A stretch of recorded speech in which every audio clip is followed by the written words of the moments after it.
Kain guys. Kain tayo. Dami.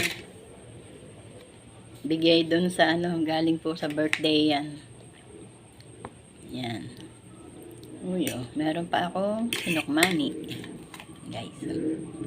Sinukmani. Ang dami guys pagkain.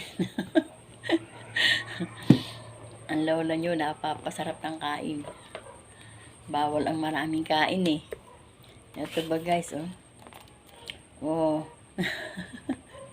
Ayan, anong pangalan yan? Itong tawag dito guys. Kalimutan ko pangalan yan. Anong tawag nga dito? Hindi ito spaghetti guys, yung isa. Spaghetti. Meron pa dito guys, karne.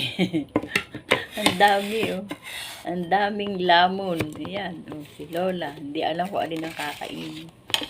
Ang tawag nga dito guys. Nalimutan ko. Yan mo na.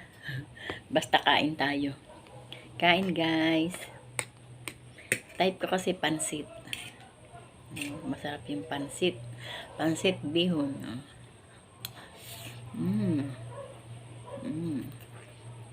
Sarap. Nilagyan ko ng kalamansi guys. Sarap.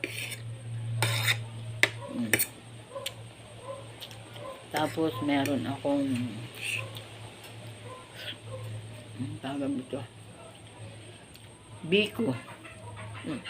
Sinukmani. Sarap Konti lang po ang kakainin ng lola. Kasi bawal daw po ang sobrang kain. Kaya lang dinalhan ako ng masarap guys Ano gagawin ko dito? Panonoorin lang. Maraming salamat doon sa nagbigay guys.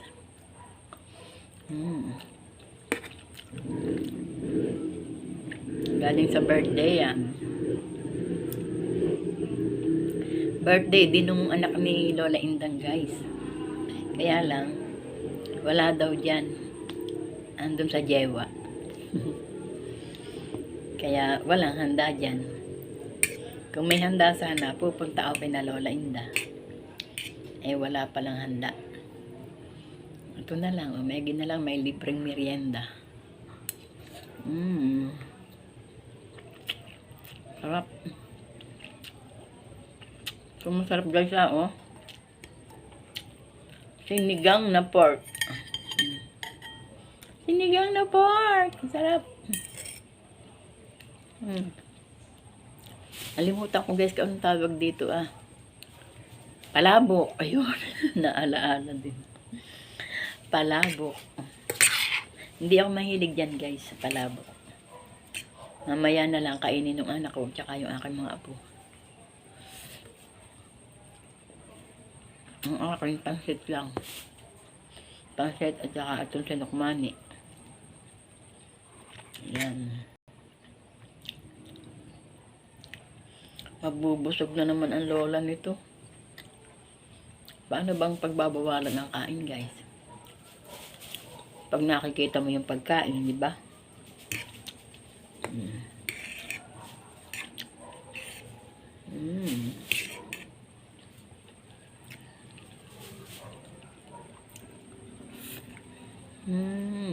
Sarap. Kalahati lang guys. Pag naubos ko yung kalahati, ang dami na. Alis ko yung buto. Buto ng kalamansi. Sarap. Sinukmani.